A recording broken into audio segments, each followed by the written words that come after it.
Cricket ವಿಚಾರದಲ್ಲಿ ಈಗ ಭಾರತ ಪಾಕಿಸ್ತಾನ ಮುಖಾಮುಖಿ ಅಂತೆ ನಾಳೆಗೆ ಏಷ್ಯಾ ಕಪ್ ಟಿ20ಯಲ್ಲಿ. ಆದರೆ ಪಹಲ್ಗಾಮ್ನ ಉಗ್ರ ದಾಳಿಯನ್ನು ಖಂಡಿಸಿದ ಬಿಸಿಸಿಐ ವಿರುದ್ಧ ದೇಶಾದ್ಯಂತ ಜನಾಕ್ರೋಶ ಹೆಚ್ಚಾಗ್ತಾ ಇದೆ. ಪಹಲ್ಗಾಮ್ ಭಯೋತ್ಪಾದಕ ದಾಳಿಯ ನಂತರ ಭಾರತ ಮತ್ತು ಪಾಕಿಸ್ತಾನ ನಡುವೆ ರಾಜಕೀಯ ಉದ್ವಿಗ್ನತೆ ಹಿನ್ನೆಲೆಯಲ್ಲಿ ಏಷ್ಯಾ ಕಪ್ ಪಂದ್ಯಗಳನ್ನು ಯುಎಗೆ ಸ್ಥಳಾಂತರ ಎಲ್ಲ ಮಾಡಿದರು. ನಂಗಿರುವಂಥ ಪ್ರಶ್ನೆ ಇದರಲ್ಲಿ ಇಷ್ಟೇ, ಈ ಕೇಂದ್ರ ಸರ್ಕಾರದವರು ಇವೆಲ್ಲ ಮಾತನಾಡ್ತಿರಲ್ಲ, ದೇಶಭಕ್ತಿಯ ವಿಚಾರದಲ್ಲಿ ಪಾಕಿಸ್ತಾನ ನೀರು ಮತ್ತೆ ಭಯೋತ್ಪಾದನೆ ರಕ್ತ ಎಲ್ಲ ಒಂದೇ ಹರಿಯಕ್ಕಾಗಲ್ಲ ಅಂತ ಹೇಳಿ ಕೇಳೋದಿಷ್ಟೇ ನಿಮಗೆ ಕೇಂದ್ರದವರಿಗೆ.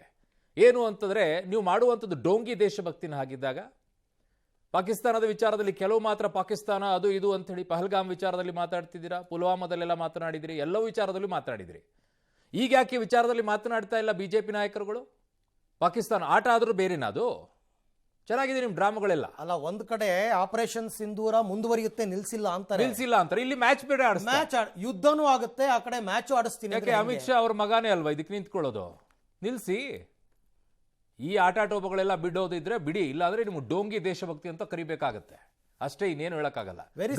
ಜನ ಏನ್ ಮಾಡ್ಬೇಕು ಗೊತ್ತಾ ಅರುಣ್? ಹೌದು, ಟಿವಿ ಸ್ವಿಚ್ ಆಫ್ ಮಾಡ್ಕೋಬೇಕು. ನಾಳೆ ಯಾರು ನೋಡಬಾರ್ದು, ಮ್ಯಾಚೇ ನೋಡ್ಬೇಡಿ. ಮ್ಯಾಚ್ ನೋಡ್ಬೇಡಿ. ಟಿಕೆಟ್ ತಗೊಂಡಿಲ್ಲ, ಮ್ಯಾಚೇ ನೋಡ್ಬೇಡಿ. ಒಂದು ಮ್ಯಾಚ್ ಹೋದ್ರೋಯ್ತು, ನೋಡಕ್ ಹೋಗ್ಬೇಡಿ. ಕ್ರಿಕೆಟ್ ಪ್ಲೇಯರ್ಸ್ ಗಳಿಗಾದ್ರೂ ನಿಮ್ಗೆ ಏನ್ ಅನ್ಸಲ್ವಾ? ನಮ್ಮ ಯೋಧರಲ್ಲಿ ಗಡಿಯಲ್ಲಿ ಪಾಕಿಸ್ತಾನದ ವಿಚಾರದಲ್ಲಿ ಹೋರಾಟ ಮಾಡಿ ಹುತಾತ್ಮರಾಗ್ತಾರೆ, ಆ ಭಯೋತ್ಪಾದಕರು ದಾಳಿ ಮಾಡಿ ನಮ್ ಜನನ ಸಾಯಿಸ್ತಾರೆ. ಅದ್ರ ಮಧ್ಯದಲ್ಲಿ ನೀವು ಹೋಗಿ ಆಟ ಆಡ್ತಿರಲ್ಲ, ಅವರನ್ನು ಬೇರೆ ಪ್ರೀತಿಸ್ತಾರಂತೆ ಇವರೆಲ್ಲ ನಮ್ಮ ಕ್ರಿಕೆಟ್ ಪ್ರೇಮಿಗಳು. ರೈಟ್. ಇನ್ನು ಜನಾಂಗೀಯ ಸಂಘರ್ಷ ಆರಂಭ ಆಗಿ 2 ವರ್ಷಗಳಾದ ಬಳಿಕ ಮೊದಲ ಜೀನಿ ಸ್ಲಿಮ್ ರೆಫರ್ ಮಾಡ್ಬೇಕಾದ್ರೆ ಕಾರಣ ಏನಂದ್ರೆ, ವೇಟ್ ಲಾಸ್ ಸಲುವಾಗಿ ನನ್ ಬಾಳ ಜನ ಕೇಳಿದ್ರು. ಫಸ್ಟ್ ನಾನ್ ತಗೊಂಡು ನನಗೆ ರಿಸಲ್ಟ್ ಬಂದ್ಮೇಲೆ ಆಮೇಲೆ ನಾನು ಜೀನಿ ಸ್ಲಿಮ್ ಇನ್ನೊಬ್ಬರಿಗೆ ಪ್ರಿಪೇರ್ ಮಾಡಿದ್. ಸುಸ್ತಾಗೋದು ಕಡಿಮೆ ಆಯ್ತು, ವೀಕ್ನೆಸ್ ಅದು ಏನೂ ಇಲ್ಲ, ಪೂರಾ ಹೆಲ್ದಿ ಅದೇನೆ. ವೇಟ್ ಜಾಸ್ತಿ ಇರೋರಲ್ಲಿ ಏನೇ ಡೌಟ್ ಇಲ್ಲದೆ 100% ಬಳಸಬಹುದು. ಪ್ರತಿದಿನ ನಮ್ಮ ಜೀನಿ ಸ್ಲಿಮ್ ನ ಯೂಸ್ ಮಾಡಿ ಯಾವುದೇ ಸೈಡ್ ಎಫೆಕ್ಟ್ ಇಲ್ದಂಗೆ ನೀವು ಸಣ್ಣ ಆಗ್ತೀರಾ. ಬಾರಿಗೆ ಪ್ರಧಾನಿ ಮೋದಿ ಮಣಿಪುರಕ್ಕೆ ಭೇಟಿ ಕೊಟ್ಟಿದ್ದಾರೆ. ಇವತ್ತು ಮಣಿಪುರಕ್ಕೆ ಹೋಗಿದ್ದಾರೆ. ಇಂಪಾಲ್ ಏರ್ಪೋರ್ಟ್ನಲ್ಲಿ ರಾಜ್ಯಪಾಲ ಅಜಯ್ ಕುಮಾರ್ ಭಲ್ಲಾ, ಮುಖ್ಯ ಕಾರ್ಯದರ್ಶಿ ಪುನೀತ್ ಕುಮಾರ್ ಗೋಯಲ್ ಮೋದಿ ಅವರನ್ನ ಸ್ವಾಗತಿಸಿದರು. ಅಲ್ಲಿಂದ ಕುಕಿ ಸಮುದಾಯದ ಪ್ರಾಬಲ್ಯ ಇರತಕ್ಕಂಥ ಚುರಾಚಂದ್ಪುರಕ್ಕೆ ಭೇಟಿ ನೀಡಿ 7300 ಕೋಟಿ ಮೊತ್ತದ ವಿವಿಧ ಅಭಿವೃದ್ಧಿ ಯೋಜನೆಗಳಿಗೆ ಶಂಕುಸ್ಥಾಪನೆ ನೆರವೇರಿಸಿದರು. ಕನಿಷ್ಠ 260 ಜೀವಗಳನ್ನು ಬಲಿ ತೆಗೆದುಕೊಂಡ ಪ್ರದೇಶಗಳಲ್ಲಿ ಚುರಾಚಂದ್ಪುರ ಪ್ರಮುಖ ಪ್ರದೇಶ. ಇಂಫಾಲ್ನಲ್ಲಿ 1200 ಕೋಟಿ ಮೊತ್ತದ ಯೋಜನೆಗಳನ್ನು ಉದ್ಘಾಟಿಸಿದರು. ಚುರಾಚಂದ್ಪುರದ ಶಾಂತಿ ಮೈದಾನದ ಬಳಿ ರ್ಯಾಲಿ ನಡೆಸಿದರು. ಕುಕಿ ಮೈತೇಯಿ ಸಂಘರ್ಷ ಪೀಡಿತ ಸಂತ್ರಸ್ತರ ಜೊತೆ ಪ್ರಧಾನಿ ಸಂವಾದ ನಡೆಸಿದರು. ಮಹಿಳೆಯರು ಕಣ್ಣೀರು ಹಾಕಿದ್ರು. ನಿಮ್ಮೊಂದಿಗೆ ನಾನು ಇದ್ದೀನಿ ಅಂತ ಪ್ರಧಾನಿ ಮೋದಿ ಭರವಸೆ ಕೊಟ್ಟರು.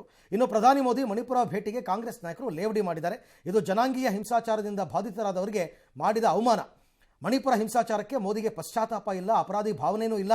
ಅಲ್ಲಿ ರೋಡ್ ಶೋ ನಡೆಸಿದ್ದಾರೆ ಅಂತ ಮಲ್ಲಿಕಾರ್ಜುನ್ ಖರ್ಗೆ ಅವರು ಕೂಡ ಆರೋಪ ಮಾಡಿದ್ದಾರೆ. ಜೊತೆಗೆ ಪ್ರಿಯಾಂಕಾ ವಾದ್ರಾ ಅವರು ಕೂಡ ಇದನ್ನ ಮೋದಿ ಅವರ ನಡೆಯನ್ನು ಟೀಕೆ ಮಾಡಿದ್ದಾರೆ.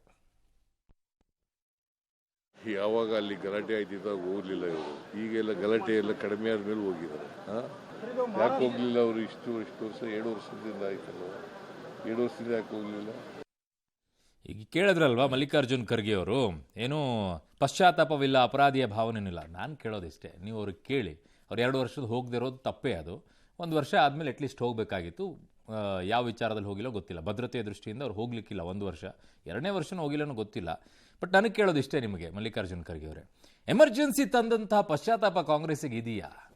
ಸಿಖ್ಖರ ನರಮೇಧ ಮಾಡಿದಂಥ ಪಶ್ಚಾತ್ತಾಪ ನಿಮಗಿದೆಯಾ? ಅದಾದ ನಂತರನೂ ಪಂಜಾಬಲ್ಲಿ ಮೆರವಣಿಗೆ ಮಾಡ್ತೀರಾ, ರ್ಯಾಲಿಯನ್ನು ಮಾಡ್ತೀರಾ? ಇಡೀ ದೇಶಕ್ಕೆ ಕ್ಷಮೆ ಕೇಳಿದ್ರ ಕಾಂಗ್ರೆಸ್ಸು ಎಮರ್ಜೆನ್ಸಿ ತಂದಿದ್ದ ವಿಚಾರದಲ್ಲಿ? ಚೆನ್ನಾಗಿದೆ ನಿಮ್ಮದು, ಹೆಂಗೆ ನಡೆಯುತ್ತೆ ಅಂಥೇಳಿ. ಇನ್ನು ಪ್ರಧಾನಿ ಮೋದಿ ಇವತ್ತು ಮಿಜೋರಾಂನ ಮೊದಲ ರೈಲು ಮಾರ್ಗವನ್ನು ಉದ್ಘಾಟನೆ ಮಾಡಿದರು. ಮಿಜೋರಾಂ ರಾಜಧಾನಿ ಐಜ್ವಾಲನ್ನು ದೆಹಲಿಯೊಂದಿಗೆ ಸಂಪರ್ಕಿಸುವ ರಾಜ್ಯದ ಮೊದಲ ರಾಜಧಾನಿ ಎಕ್ಸ್ಪ್ರೆಸ್ ರೈಲಿಗೆ ಮೋದಿ ಹಸಿರು ಚಾಲನೆ ಕೊಟ್ಟರು. ಆ ಭಾಗಗಳಲ್ಲೆಲ್ಲ ನಾರ್ತ್ ಈಸ್ಟಲ್ಲಿ ನಿಮ್ಗೆ ರೈಲು ಓಡಿಸೋದೇ ಒಂದು ದೊಡ್ಡ ಆಶ್ಚರ್ಯ ಅನಿಸ್ಬಿಡುತ್ತೆ. ಆ ರೀತಿಯಲ್ಲಿ ಬೆಟ್ಟಗಾಡುಗಳಿರುವಂಥ ಪ್ರದೇಶ ಅದು. ಇಲ್ಲಿ ರೈಲು ಮಾರ್ಗ ನಿರ್ಮಾಣ ಮಾಡೋದು ಅತ್ಯಂತ ಸವಾಲಿನ ಕೆಲಸ ಆಗಿತ್ತು. ಈಗ ನಿಧಾನಗತಿಯಲ್ಲಿ ಸಾಗಿದ್ದ ರೈಲ್ವೆ ಕಾಮಗಾರಿ 11 ವರ್ಷಗಳ ಬಳಿಕ ಪೂರ್ಣಗೊಂಡಿದೆ. 8,070 ಕೋಟಿ ರೂಪಾಯಿ ವೆಚ್ಚದ ಬೈರಾಬಿ ಸೈರಾಂಗ್ ರೈಲು ಮಾರ್ಗ ನಿರ್ಮಾಣ ಆಗಿದೆ. 2015 ಪ್ರಾರಂಭವಾದಂಥ ಕಾಮಗಾರಿ 2025 ಪೂರ್ಣಗೊಂಡಿದೆ. ನೋಡಿ ಎಷ್ಟು ಟೈಮ್ ತಗೊಳುತ್ತೆ. ದೇಶದ ಅತಿ ಎತ್ತರದ ಪಿಯರ್ ರೈಲ್ವೆ ಸೇತುವೆ ಆಗಿದೆ, ಈಶಾನ್ಯದ ಗಡಿನಾಡು ರೈಲ್ವೆ ಅಂತ ಅಧಿಕಾರಿಗಳು ತಿಳಿಸಿದ್ದಾರೆ, ರೈಲ್ವೆ ಅಧಿಕಾರಿಗಳು. ಇನ್ನು ಜನರೇಷನ್ ಝಿ ಪ್ರತಿಭಟನೆಯಿಂದ ಹಿಂಸಾತ್ಮಕ ರೂಪ ಪಡೆದಿದ್ದ ನೇಪಾಳದಲ್ಲಿ ನಿಧಾನವಾಗಿ ಶಾಂತಿ ಮರಳುತ್ತಾ ಇದೆ. ಮಧ್ಯಂತರ ಪ್ರಧಾನಿಯಾಗಿ ನಿವೃತ್ತ ಮುಖ್ಯ ನ್ಯಾಯಮೂರ್ತಿ ಸುಶೀಲಾ ಕರ್ಕೆ ಅಧಿಕಾರ ವಹಿಸಿಕೊಂಡಿದ್ದಾರೆ. ನೇಪಾಳದ ರಾಜಧಾನಿ ಕಠ್ಮಂಡುವಿನಲ್ಲಿ ಇವತ್ತು ಬೆಳಗ್ಗೆ 5 ಗಂಟೆಯಿಂದ ಕರ್ಫ್ಯೂ ಮತ್ತು ನಿಷೇಧಾಜ್ಞೆಗಳನ್ನು ತೆರವು ಮಾಡಲಾಗಿದೆ. ಮಧ್ಯಂತರ ಸರ್ಕಾರ ರಚನೆಯಾದ ನಂತರ ಪರಿಸ್ಥಿತಿಯನ್ನು ಗಮನದಲ್ಲಿಟ್ಟುಕೊಂಡು ಭದ್ರತಾ ಪಡೆಗಳು ಈ ನಿರ್ಧಾರ ತಗೊಂಡಿವೆ. ಆದರೆ ನೇಪಾಳದ ಬೀದಿಗಳಲ್ಲಿ ಸೇನೆ ಇನ್ನೂ ಕೆಲವು ದಿನಗಳವರೆಗೆ ಉಳಿಯುವ ನಿರೀಕ್ಷೆ ಇದೆ. ನೇಪಾಳದ ನೂತನ ಪ್ರಧಾನಿ ಸುಶೀಲಾ ಕರ್ಕೆ ಅವರಿಗೆ ಪ್ರಧಾನಿ ನರೇಂದ್ರ ಮೋದಿ ಅಭಿನಂದನೆ ಸಲ್ಲಿಸಿದ್ದಾರೆ. ಈ ಬಗ್ಗೆ ಟ್ವೀಟ್ ಮಾಡಿರುವ ಪ್ರಧಾನಿ ಮೋದಿ, ನೇಪಾಳದ ಮಧ್ಯಂತರ ಸರ್ಕಾರದ ಪ್ರಧಾನಿಯಾಗಿ ಅಧಿಕಾರ ವಹಿಸಿಕೊಂಡ ಗೌರವಾನ್ವಿತ ಸುಶೀಲಾ ಕರ್ಕೆ ಅವರಿಗೆ ಹೃತ್ಪೂರ್ವಕ ಅಭಿನಂದನೆಗಳು. ನೇಪಾಳದ ಸಹೋದರ ಸಹೋದರಿಯರ ಶಾಂತಿ, ಪ್ರಗತಿ ಮತ್ತು ಸಮೃದ್ಧಿಗೆ ಭಾರತ ಸಂಪೂರ್ಣ ಬದ್ಧವಾಗಿದೆ ಅಂತ ಹೇಳಿದ್ದಾರೆ. ಅಲ್ಲದೆ ಮುಂದಿನ ವರ್ಷ ಮಾರ್ಚ್ 5ಕ್ಕೆ ಸಾರ್ವತ್ರಿಕ ಚುನಾವಣೆ ಇಲ್ಲಿ ನಿಗದಿಯಾಗಿದೆ.